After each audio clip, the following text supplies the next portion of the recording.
ჩვენი დღევანდელი ლექცია შეეხება ავტოკრატიას და დიქტატურას. ეს საკითხი სამწუხაროდ ისევ ძალიან აქტუალური გახდა როგორც ჩვენს ქვეყანაში, ასევე უცხოეთშიც. თუმცა სანამ ამ თემაზე ლაპარაკს შევუდგები, მინდა მადლობა გადავუხადო სალომე ჩიმაკაძეს ესეთი ორგანიზებისთვის ამ ღონისძიების და საინტერესო ხალხის დაპატიჟებისთვის, რომელთა მოსმენა არის ერთი სიამოვნება. ყველაფერი ჩემი სასაცილო სანამ გადავიდოდით ავტოკრატიაზე და დიქტატურაზე თავისი სისტემური მახასიათებლებით, დევს თითოეული ადამიანის ფსიქიკაში. რო დავფიქრეთ, რომ რეალურად ყველა ჩვენგანში ზის პატარა ტირანი, ჩვენ ყველას თუ არა დამდინ უმრავლესობას გვინდა რომ ჩვენ სიტყვას ამორჩილებოდე, რა ჩვენი აზრი ის გავატარო ცხოვრებაში, თქო წინააღმდეგობა არ შეგვწეს ჩვენს აქციას, ნათქვამს და ორი სიღრმეში გვინდა კიდევ მსგავსი რაღაცა. რეალურად ეს არის ჩანასახი ტირანიის, რომელიც ადამიანისთვის თანდაყოლილია, ასე ვთქვათ, რომ დააკვირდეთ პატარა ბავშვს, არის გაყოფა რაღაცების ვაშლი მისია, სათამაშო მისია. ეს მე ოჯახი და საზოგადოება ასწავლის, მას ვთქვათ, ყველაფერი შენი არ არის ეს. ავტოკრატია არის ისეთი რეჟიმი, რომელსაც ძალაუფლება კონცენტრირებულია ერთი ადამიანის ან ადამიანთა მცირე ჯგუფის ხელში და ისინი არიან კანონის მაღლა და მიღმა. რაც შეეხება დიქტატურას, ის პრაქტიკულად ყველა მახასიათებლით არის იგივე რაც ავტოკრატია, მაგრამ მას აქვს ერთი ძალიან დიდი განმასხვავებელი მომენტი, ეს არის ის, რომ ტოტალიტარული სისტემა უფრო ღრმად შემოდის ადამიანის პირად ცხოვრებაში და უკიდურეს შემთხვევაში აკონტროლებს კიდე თქვა რა უნდა ჩაიცვას მან და როგორ უნდა იაროს და როგორ არ უნდა იაროს და ასე შემდეგ. არსებობს სოფლიოში არსებობდა მრავალნაირი ტირანია, მრავალნაირი დიქტატორული რეჟიმი. ლექსიის დროს მე ვეცდები რომ ყურადღება გავამახვილო და მაინც უფრო დიდი ყურადღება მივაქციო საბჭოთა კავშირს, გასულეთ მის სტალინისტურ პერიოდში, იმიტომ რომ ჩვენ ამის შთამომავლები ვართ, ამ იმპერიის ნანგრევებში ვცხოვრობთ და ჯერ კიდევ ძალიან შორია ის მომენტი, როცა ჩვენ ამისგან გამთავისუფლებთ. 1991 წელს საბჭოთა კავშირი დაიშალა. მე და ისე როგორც უმრავლესობას გვეგონა რომ დამთავრდა ეს ყველაფერი, ტირანია დაიმარხა, დაინგრა და მოგაჩერდა. ძალიან ხოდალო ლაპარაკობ. ხომო ლაპარაკობ. ნორმალურად არის.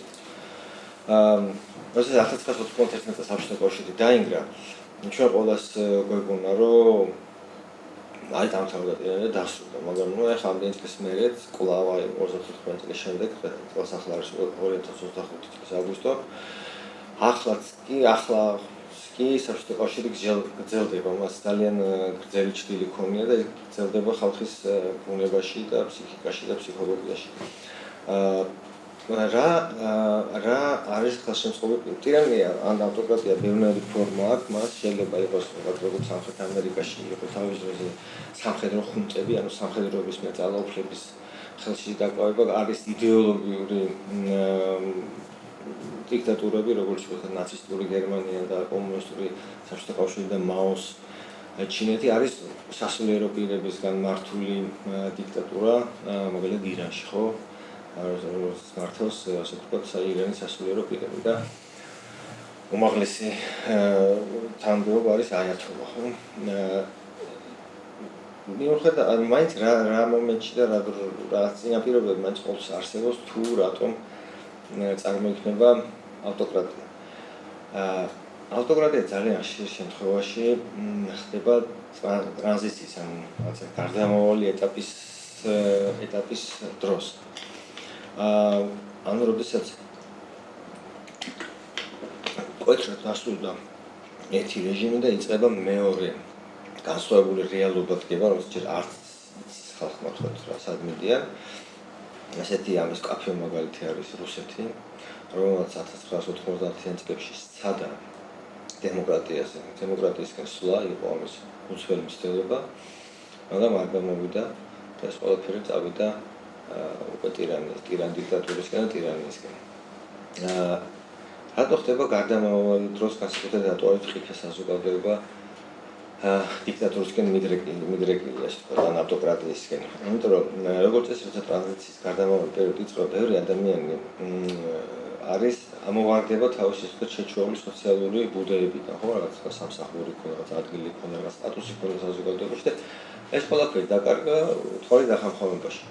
უბრალოდ ასევე მინდა გითხრათ, რომ საბჭოთა კავშირის დანგრევა, რომელიც გაგრძელდა 5-6 წელი, უპრეცედენტოა მსოფლიოს ისტორიაში, რომ ასეთი უზარმაზარი იმპერია ასე მცირე დროის მცირე მონაკვეთში შეწყვეტავს არსებობა, ხო, თქვათ, იგივე რომის იმპერია 2 საუკუნე მეიმგრეოდა ბიზანტიას იმპერიაზე დიდი ხანი უნდა ისე როგორც ოსმალეთის. თუმცა კავშირი დაინგრა 5-6 წელიწადში, აბსოლუტურად წარმოუდგენელი. ეს არც არის გეოსტრატეგიული მოვლენა, ეს არის ეპოქალური მოვლენა, რომელიც 500 წელიწადში ერთხელ ხდება, როცა მსგავსი მონსტრი ასე უცბად იშლება, მეცაც გეტყვით 1983 წლის რეიგანის დოქტრინა არსებობდა ეძახდნენ, რომელიც ითვალისწინებდა საბჭოთა კავშირის დაპირისპირების მინიმუმ 20 წლიან პერიოდს.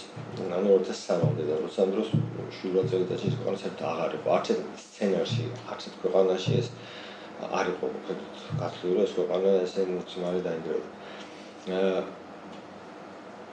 ეს ამ დროს გარდამავალ პერიოდში ესე კიდევ ერთხელ იგივე საქართველოში უნდა საქართველოს კიდევ მეორე გზით წავიდა და გარდამავალ პერიოდში საქართველოს წავიდა სახელმწიფოს კოლაფსისკენ, ანუ ის რასაც ქვია failed state, ანუ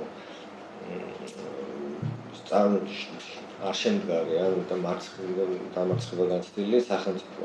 საქართველოში საბჭოთა კავშირის მერე მომდევნო 4 წელიწადში არათუ დიქტატურა და ავტოკრატია საერთოდ სახელმწიფო გაქრა. აღარ არსებობდა სახელმწიფო.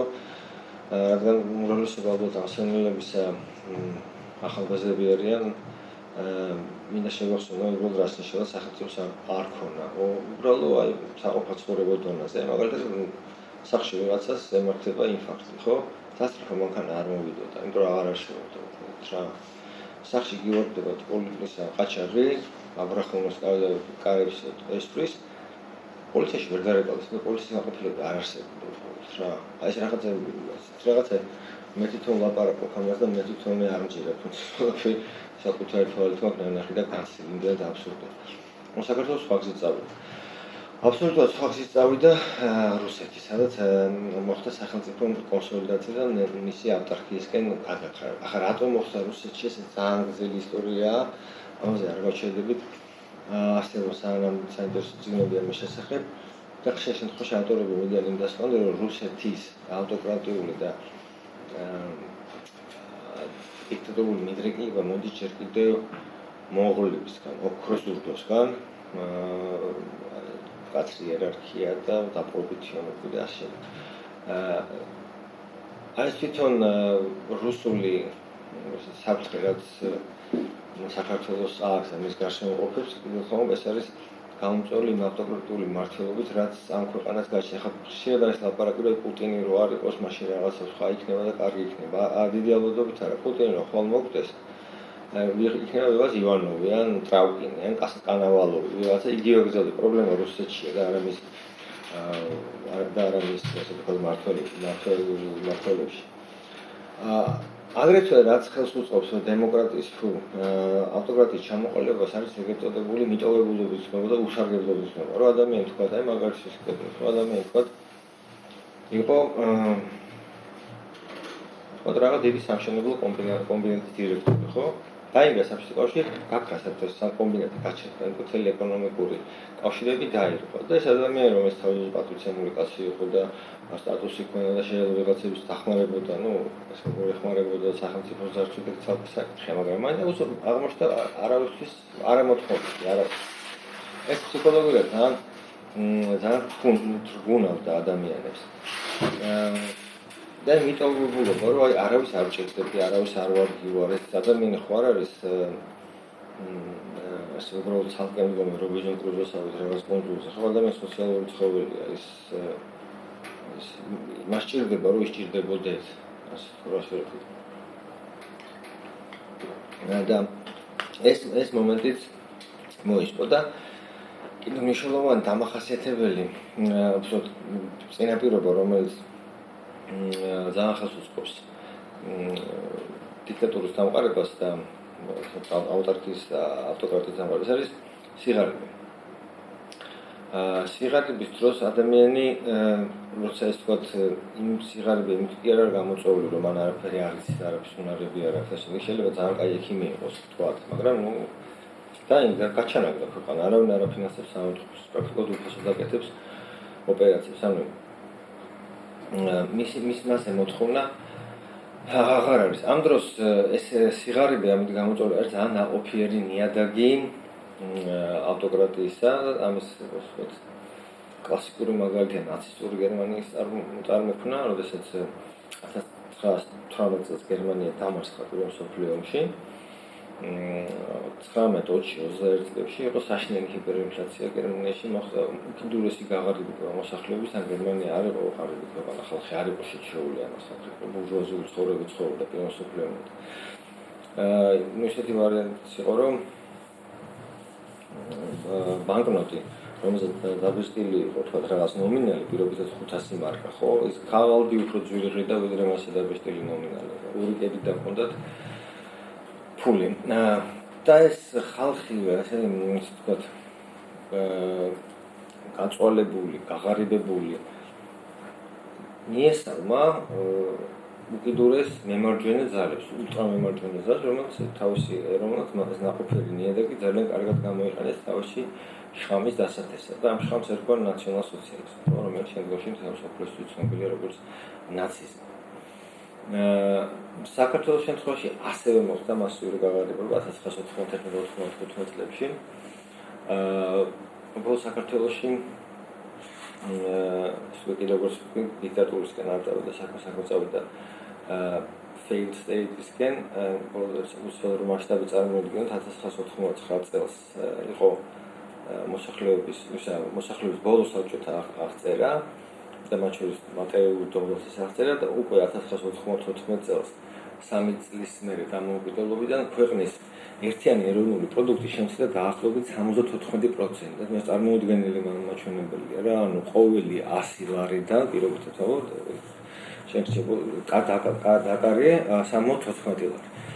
არსებობს მე-21 საუკუნეში ცხრილი ფორცები IMF-ის საიტზე ვნახე, ცხრილი არის 10 ქვეყანა, რომელიც დროის მოკლე მონაკვეთში მოახერხეს ჭყალებში თქონდა მასიური გაღარიბება. და პირველ რიგში არის სირია, ვიცით სირიაში რა უბედურებას დატრიალდა მე-21 საუკუნეში 75-76% და მეორე საპატიო ჭყალებში ადგილზე საქართველო. თავის 74%-იდან შემცირებით პურის ფასი გაიზარდა ზუსტად 100-ში. ანუ თუ ღირდა 1 ლარი გახდა 100 ლარი უბრალოდ.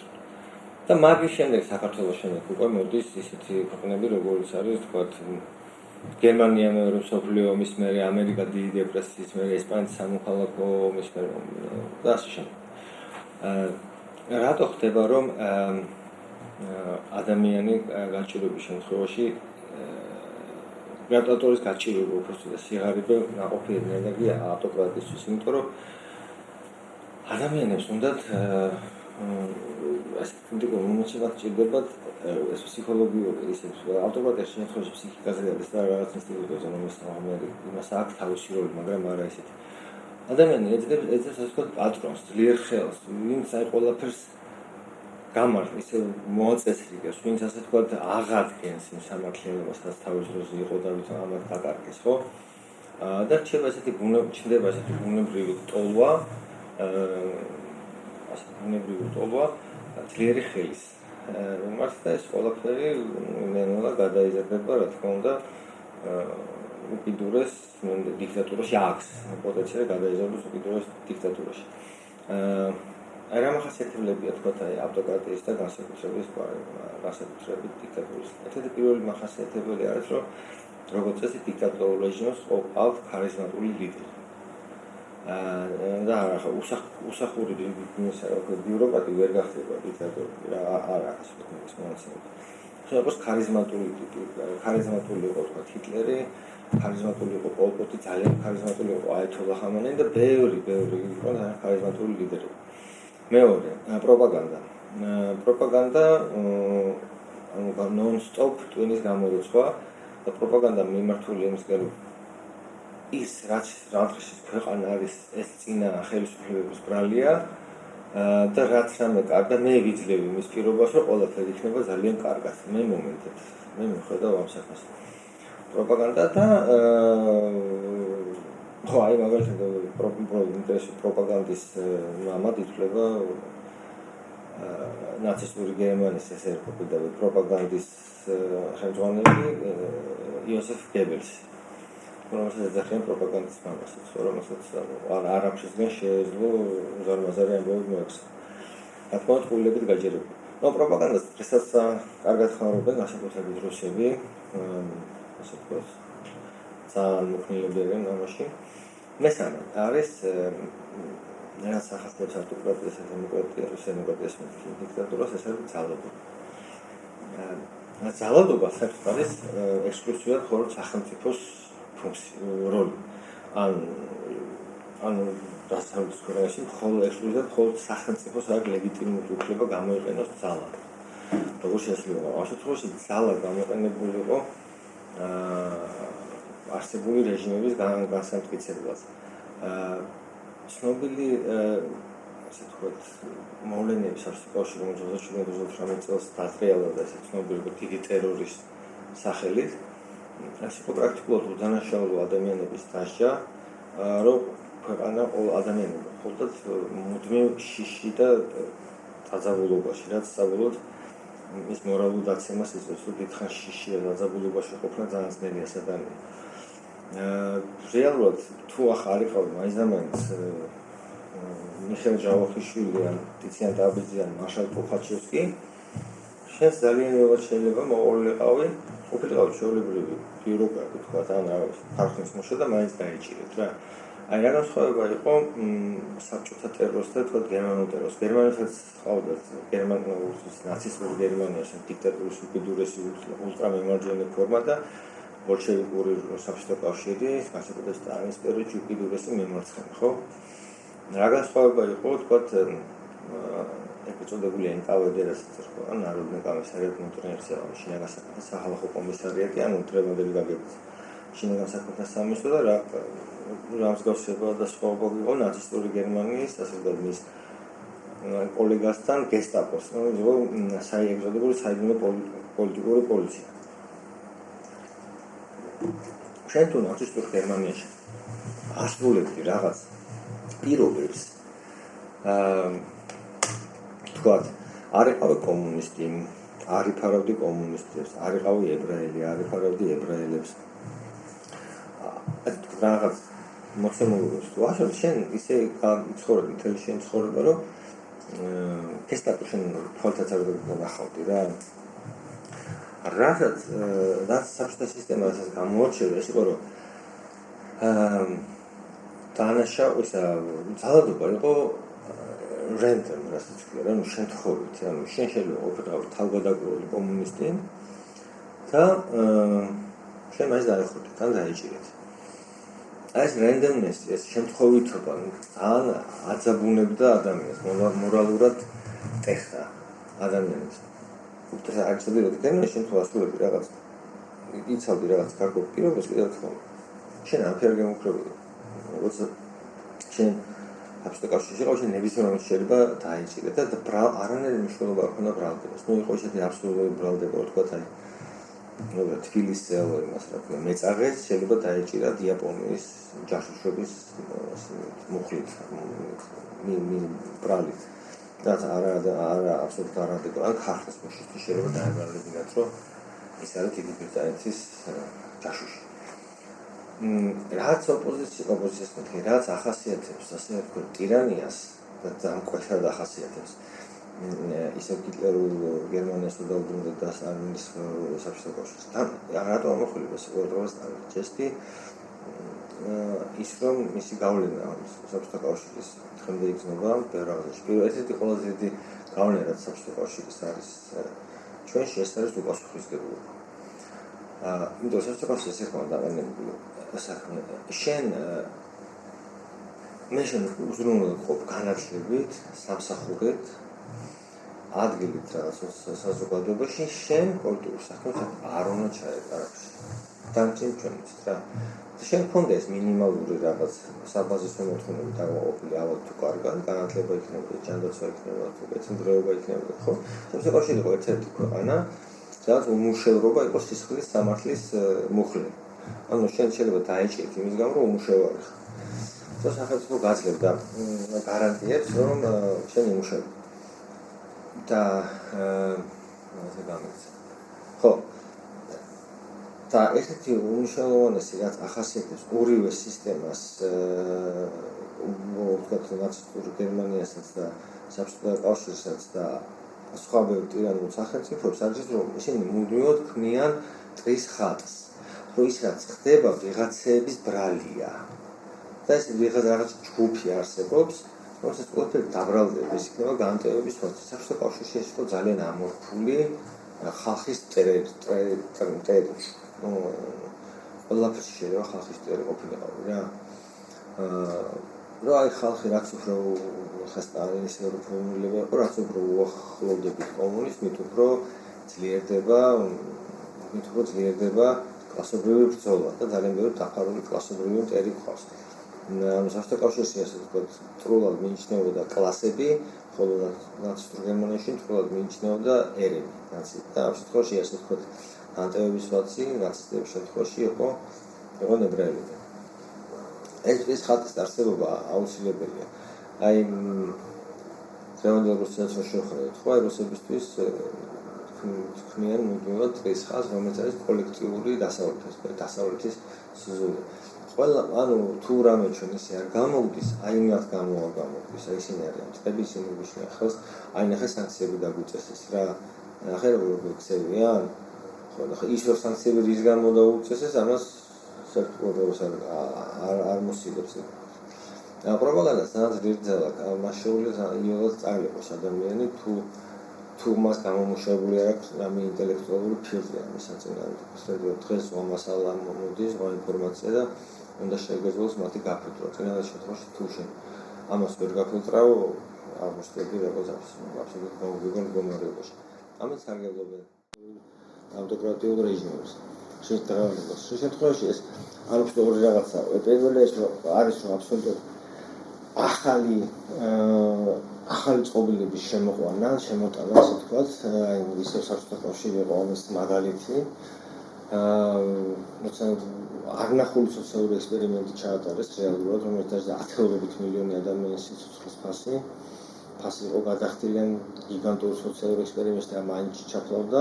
მიუხედავად იმისა, რომ ლოზუნგები ძალიან კაი იყო, ისევე როგორც ცნობილი გამოთქვა, რომ გზა ჯოჯოხეთისკენ მოკეწულია კეთილი განზრახვებით რა. ესე იყო ეს. ან სულად ახალი შემოტანა, ახალი იდეოლოგიის, ეს როგორც იყო თქვა საბჭოთა რუსეთში, საბჭოთა კავშირში, ასევე იყო იგივე იდეა ახალი წყობილების შექმნისა იყო თქვა მაოს ჩინეთში და ნუ აი განსაკუთრებით საშინელი ფორმაციის შემოტანა ცდილობდა პოლ პოტი. ეს კამპუჩიელი იყო მასე დემოკრატიული ქვეყნების ყველანი სასაცილო ყველაფერს ქვია დემოკრატიული კორეის ახალ დემოკრატიული რესპუბლიკა რაღაც ეს არის ხო ბოროტი ხუმრობა რა ხა მაგით თუ ახალ დემოკრატიულია და საშუალო აღარა პოლ პოტის თქვა რეჟიმმა ახლის შემოტანების ველაპარაკობ გადაწყვიტა რომ მთელი მოსახლეობა უნდა ეწყობა სოფლებში კომუნებში უნდა გამქრალიყო ფულის ერთმანეთყოფილო, რაც კომუნიზმის იდეა იყო, სახელმწიფო მხოლოდ ყოფილიყო სახელმწიფო და გლეხობა, ქალაქები დაეცარებინა, ხო და მოკლედ ამ ექსპერიმენტში პოლ პოტმა დამოჟლიტა დაახლოებით 2 მილიონი 3 წელიწადში ამოჯლიტა 2 მილიონი კამბოჯელი, ანუ საკუთარი მოსახლეობის დაახლოებით მესამედი. საკუთარი მოსახლეობის მესამედი ამოჯლიტა, წარმოუდგენელი რაღაც. ეს არის აი პოლ პოტი, მაო, სტალინი, ჰიტლერი, მუსოლინი, ეს დიდი მხარე სახელები, ასე ვთქვათ, მოიცავენ, ეს შეიძლება ახლის დანერგვას ცდილობენ. იყო დიქტატორული რეჟიმები, რომლებიც პირიქით ძველი შენარჩუნებას ცდილობდნენ. ერთ-ერთი იყო ფრანკოს ესპანეთი, ხო? დაიწყო რესპუბლიკური პარტიები, ანუ მემარცხენე პარტიები, კომუნისტები, სოციალისტები, რესპუბლიკელები, ანარქისტები, ისეთი ვაჟებსანდალი მარცხენა მხარეს აშკარად ძლიერდებოდა და ამის საპასუხოდ კონსერვატორმა გენერალმა ფრანსისკო ფრანკომ დაიწყო აჯანყება, რომელიც გაგრძელდა 3 წელი 1919 და იმას ემსახურებოდა არანაირ რასობრივ და ეთნიკურ უპირატესობის გამარჯვებას, იმიტომ რომ ორივე მხარეს ესპანელები ამოხდნენ, ხო? ზოგადად იდეოლოგიური განსხვავება იყო და ფრანკო შეიძლება ძველი წესწყობილება შეინარჩუნა და შეინარჩუნა კიდეც, კვლავ ძლიერი იყო კათოლიკური ეკლესიის როლი, კვლავ ასე თქვა წინა პლანზე იყო წამოწეული პატრიარქატი და ცხოვრების ეს კონსერვატიული სტილი იყო, ასე თქვა, გადარჩენის მისი მიზანი და რაც ასე თქვა გადაარჩინა. ხო. კიდევ ასევე ხდება რომ ძალიან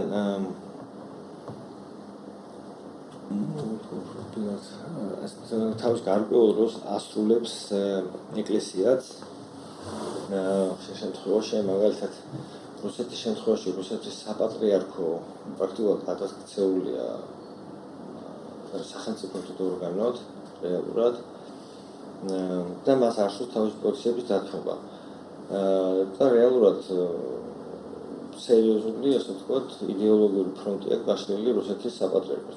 რუსეთის საპატრიარქო ფიქრობ რომ საკმაოდ შორტია ქრისტესთან ჩემი აზრით.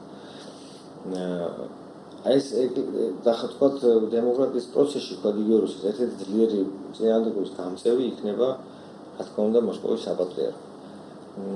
როგორც წესი, ასე ვთქვათ, სასულიერო პირები საკმაოდ ყოველწლიურად კონსერვატიულ და ყოველთვის ეწინააღმდეგებიან რაღაც რადიკალურ ცვლილებებს და არც როგორც ყოველთვის დგებიან როგორც წესი ავტოკრატიის მხარეს მე-21 საუკუნეებში.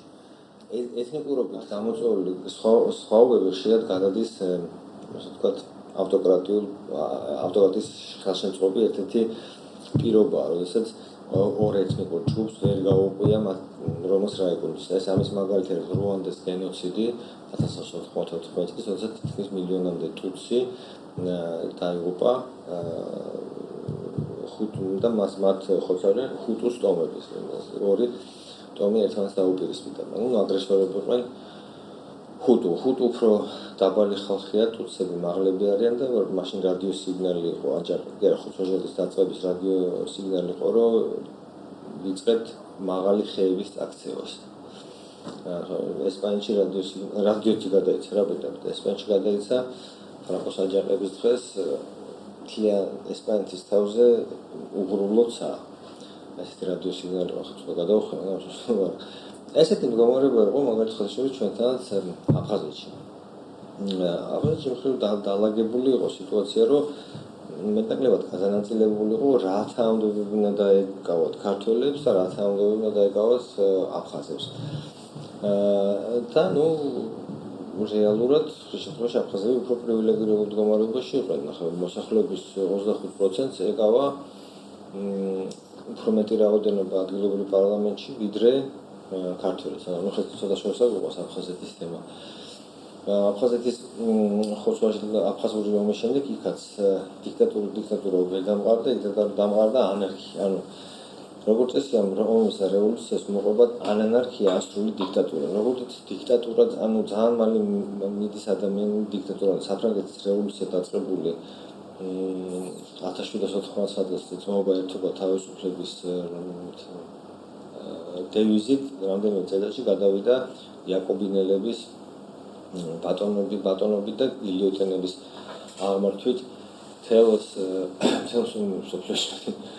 საფრანგეთში.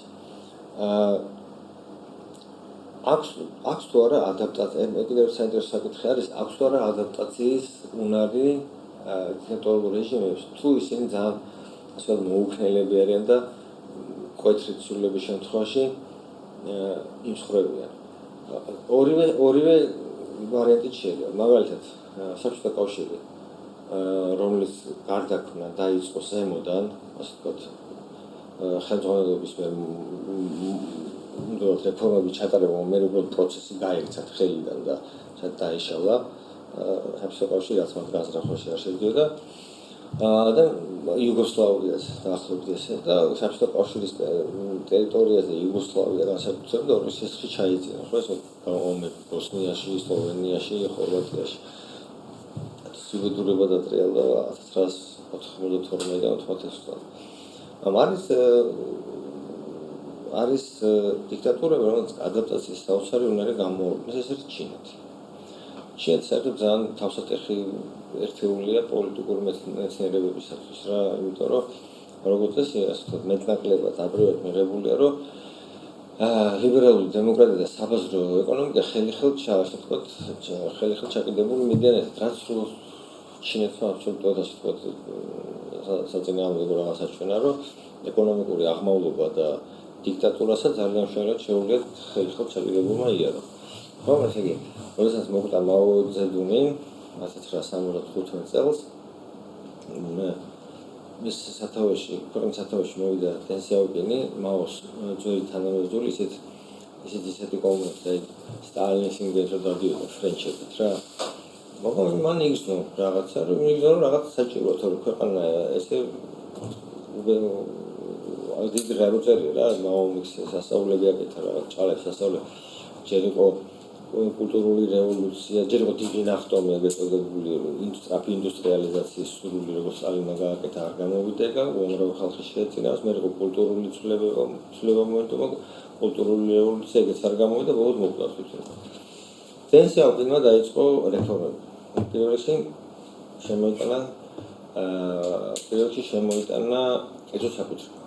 და მოკლედ სადაც 1980 წლიდან პრაქტიკულად ყოველი წელი ჩინეთის ეკონომიკა იზრდება და ორციფრა ნიშნავს, რაც არის საოცრად მაღალი მაჩვენებელი და ამით ჩინეთმა ასე ვთქვათ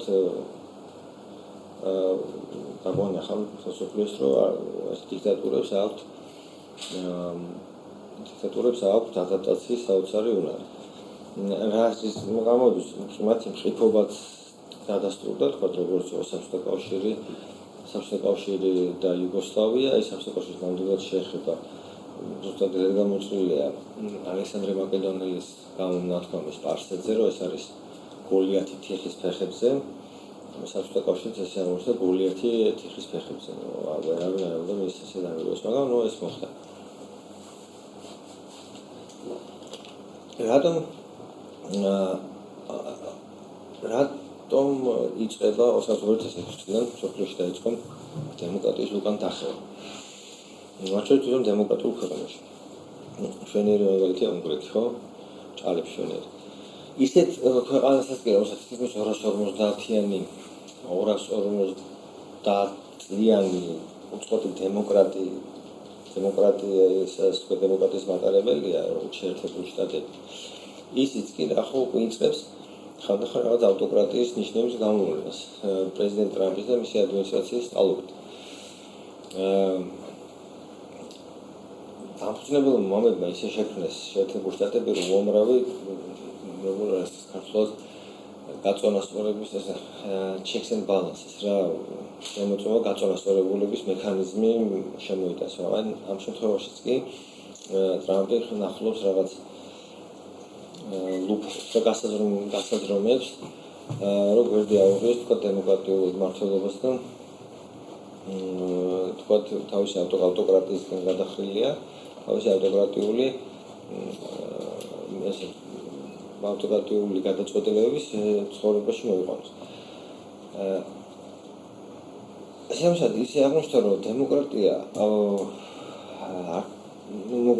როგორ ასიცით იმის გამო, რომ დემოკრატიას ახასიათებს პასუხის გადაწყვეტილების მიღების რთული მექანიზმები, დამოკიდებულია კონსენსუსზე და შემდეგ ხანდახან ჭიანურდება გადაწყვეტილების მიღება, მათ შორის სამყაროსაესო გადაწყვეტილების მიღებების და ნელა ევროპაში ფეხი უფრო მოიკიდა მემარჯვენე მიმართულებებმა, რომელსაც პრაქტიკულად ისევ ძლიერი პარტიის ან ძლიერი ინდივიდის მომხრეები არიან.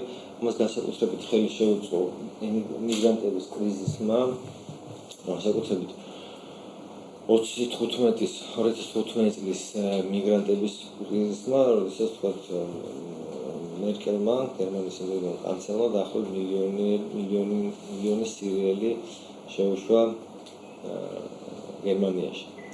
საინტერესო თუმცა ამ დროს ბევრი არაბული ქვეყანა საერთოდ უშვილდა თავის ასე ვთქვათ ამ სერიულ ტყუილებს თავის ტერიტორიაზე.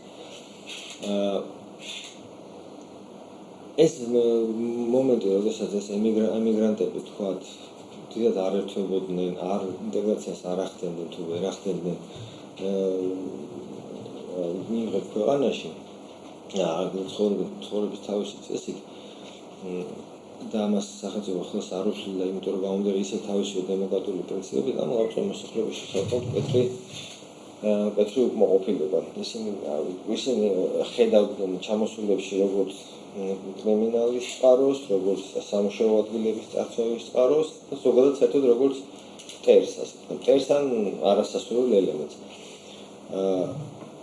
შესაბამისად, უფრო და უფრო ამ ხმები არჩევნების დროს ხმების დიდი ნაწილი დადად მიდის მემარჯვენე პარტიებისკენ და დემოკრატიის 2006 წლიდან ნელ-ნელა მცირდება თითქმის 20 წელი უკვე ნელ-ნელა მცირდება დემოკრატიული სახელმწიფოების როლი, ისინი გადადიან ხოლმე ეგრეთ წოდებული ჰიბრიდულ რეჟიმებად, სადაც არის დემოკრატიის რაღაც ნაწილი, არის ავტოკრატიის რაღაც შეფარდებები, ავტოკრატიის რაღაც ელემენტები და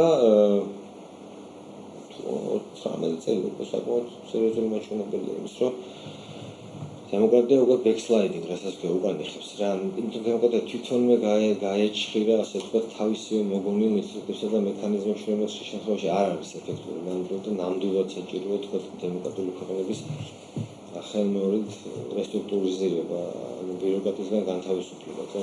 შემთხვევაში ძალიან მოუქნელები არიან საგარეო საფრთხის წინაშე. ის რომ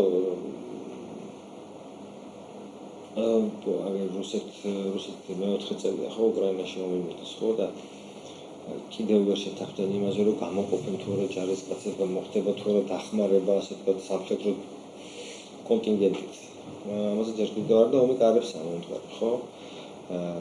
ამას ყველაფერს ასე ვთქვათ აფერხებს რაღაც გარკვეული დემოკრატიული პროცედურები. გარდა ამისა პოლიტიკური ნებისმიერობა თქო.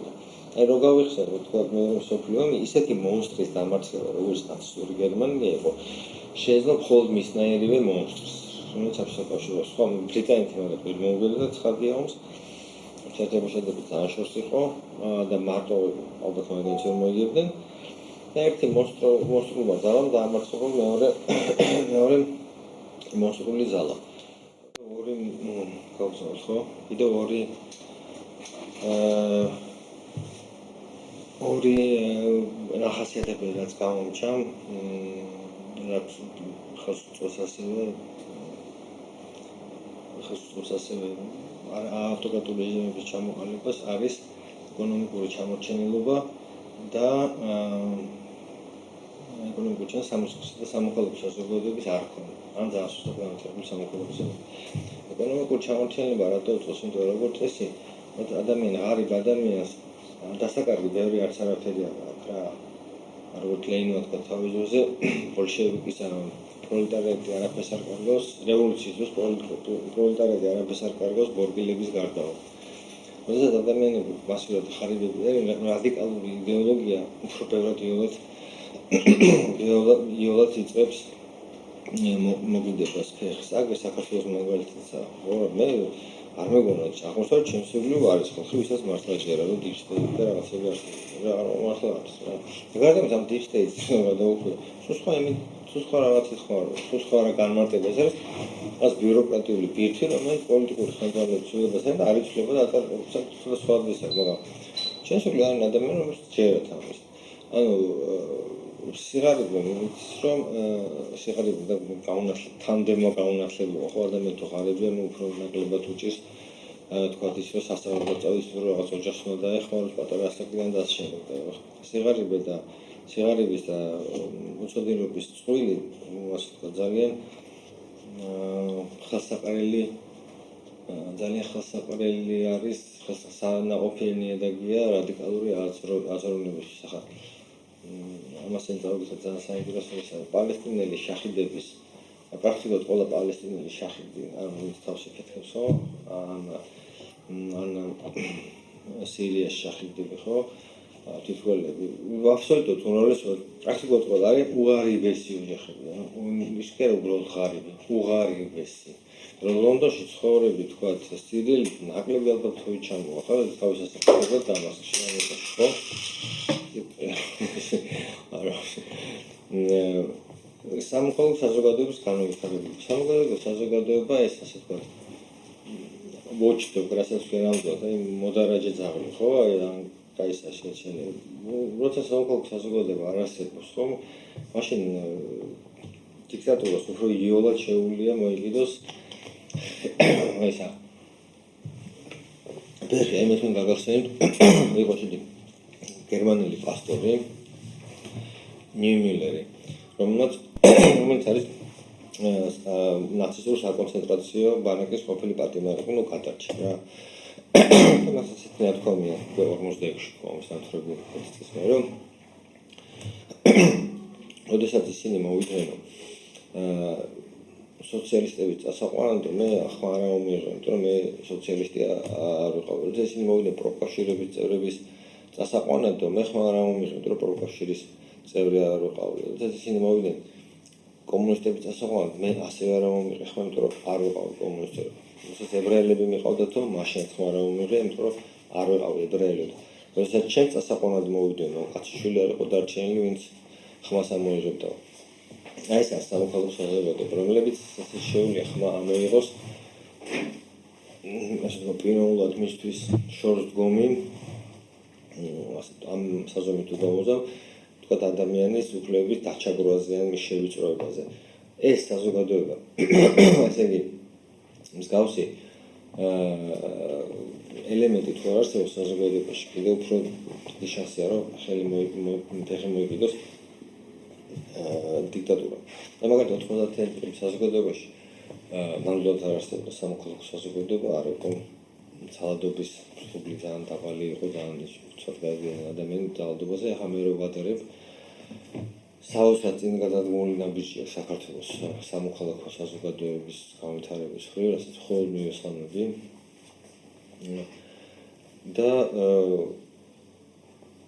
ეს არის ერთ-ერთი მაცოცხლებელი ასე ვთქვათ ჰაერი ქვეყანაში ჯერ კიდევ არსებული რაღაც თუ არსებობს რამე დემოკრატიის შესანიშნავი სამწუხაროდ არის დიქტატურა და ავტოკრატია არ გახდნენ წარსულის ნეშტები ის როგორც ფუკუიამა იმედოვნებდა ჰეგელზე დაყრდნობით რომ ლიბერალური დემოკრატიას არის კაცობრიობის ისტორიის ბოლო სადგური და ისტორია ამის მე აღარ იქნება, უფრო იქნება ქრონოლოგია რა თქმა უნდა, არ იქნება არაფერი თქვა ამაზე აღმოჩენილი, არაფერი იქნება და რაღაც შეცდომა დავუშვა მე თვითონ კითხვა რომ შეცდომა არასწორი აზრი იყო მოსულში. აი ფრანგული ფილოსოფი ბრენდ ნეიმი გახდა. თვითონ ფუკუიამა. რომ ძალიან удовольствие ჭკვიანი კაცია და მაგას. მაგას მე ის პასენდერს წიგნი. აი თქვა თუ გაკეთებული კავკას მეთქი ის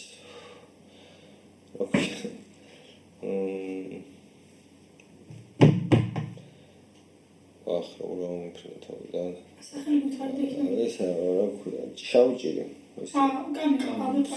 კამის შავჭირი ხო იქ როგორ თავდება რომ ქალაქი ზეიმობს არის ერთი ფეერვერკები რომ შავჭირის ეპიდემია დაამარცხეს ავტორი წერს რომ შავჭირში ფაცილად ცხოვრობს ძალიან დიდხანს და მას შეუძლია წყნარად აწლეულებით იყო შეფარული საერთოდ განჯინაში, ვალიშების ქვეშ, სარდაფში სადაც დიდხანს ითქმის და აწლეულები და მოვაწყო როდესაც ის გამოუშვეს მუზეუმები ირთხებს მხიარული ქალაქის ქუჩებში. ასე არის დიქტატურა, რა არასდროს არ მოვიფიქრო ის გაქრა, ის ამოიძირკვა ის არის სამშობლოში არ ამოძირკვა ჩვენი ფსიქიკიდან, ჩვენი ფსიქოლოგიდან ადამიანს და თაობებს არ უნახავთ სამშობლოში და кайხანი, ანუ 40 წლის ქვემოთ ადამიანს არ უნახავთ ან პრაქტიკულად არ ახსოვთ სამშობლოში არ უნდა იფიქროთ, რომ ეს ის არის, რა ქვია, რაღაც წარუმატებელი მოვლენა. ისტორიისთვის არაფერი არ არის, მე მახსოვს კარგად საბჭოთა კავშირი და დიაჩემს ახსოვს ეს სტალინის რა ესე როგორ თქვა ბებებობს და მოსულო დრო ემაშორებათ აუცილებლად. თუნდაც პატარები ყოფილიყო, მაგრამ მე თქვენ და ისტორიისთვის თორე თაობა არაფერი არ არის. ეს ჩვენ გონია ხო სტალინო. რა დროს და ეს არაფერი აგერ ისლამური სახელმწიფო გაჩნდა 2014 წელს ხალხს თავებს აჭირდნენ და ობებზე აცვამდნენ და ჯვარზე აკრავდნენ. ხო, აბსოლუტურად მე ბარბაროსული შუა საუკუნის მეთოდებით მოქმედებდნენ. ხო, ეს არ არის გამორიცხული არც ერთ შემთხვევაში, არც დიქტატურა, არც ავტოკრატია და არც სახელმწიფოს არარსებობით გამოწვეული ქაოსი. ესენი როგორც კამიო შავი ჭირის ბაცილის გასოთ ყოველთვის ადარიან სანაპიროს, ასე ვთქვათ, გამოვიდნენ ქუჩებში, როგორც კი ამის საკმაოდ ხელსაყრელი პირობა შეიმჩნევა და ჩვენ არ უნდა მოვიქცეთ მარტინ ნიუმილერის მსგავსად, რომელმაც თქვა, რომ არავინ აღარ დაჭა, რო ხმა ამოიღო ჩემზე. აი ამით მინდა დავასრულო ეს ლექცია. და დიდი მადლობა კიდევ სალომე, დიდი მადლობა თქვენ ორგანიზებისთვის და მომავალ შეხვედრამდე.